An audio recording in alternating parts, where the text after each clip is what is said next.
অবশেষে যুদ্ধ পরিস্থিতিতে গড়ালো ভেনেজুয়েলা যুক্তরাষ্ট্র উত্তেজনা। তবে দুই দেশের এই উত্তেজনার গল্প নতুন নয়। শত্রুতার বীজ বপন হয়েছিল বহু আগেই। একসময়ের ঘনিষ্ঠ দুই মিত্র আজ কিভাবে প্রতিপক্ষে পরিণত হলো, সেটাই এখন বড় প্রশ্ন।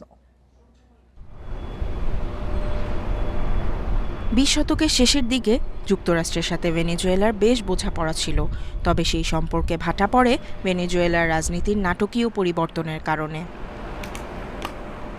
শুরুর দিকে যুক্তরাষ্ট্র অস্ত্র যোগান, বাণিজ্য ও তেল উত্তোলন সহ অনেক ক্ষেত্রে ভেনেজুয়েলার সাথে ঘনিষ্ঠ ছিল। তখন ভেনেজুয়েলার বিপুল তেলের উৎসের কারণে দেশটিকে কৌশলগতভাবে গুরুত্বপূর্ণ মনে করেছিল যুক্তরাষ্ট্র। 1958 সালে ভেনেজুয়েলা যখন গণতন্ত্রের উত্তরণের পথে, তখন তাদের স্বৈরশাসককে আশ্রয় দেওয়ার প্রতিবাদে মবের শিকার হন সফরে আসা মার্কিন ভাইস প্রেসিডেন্ট রিচার্ড নিক্সন।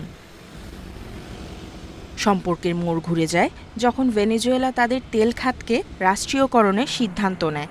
এতে যুক্তরাষ্ট্রের স্বার্থ ক্ষতিগ্রস্ত হয়, কারণ সম্পর্ক যেমনই হোক, ভেনেজুয়েলার তেল মার্কিনদের জন্য সবসময় গুরুত্বপূর্ণ ছিল। এরপর 2002 সালে ভেনেজুয়েলার বামপন্থী নেতা হুগো চ্যাভেজকে ক্ষমতাচ্যুত করার ব্যর্থ চেষ্টা করে যুক্তরাষ্ট্র। এ ঘটনায় দুই দেশের সম্পর্ক আরও জটিল হয়ে ওঠে।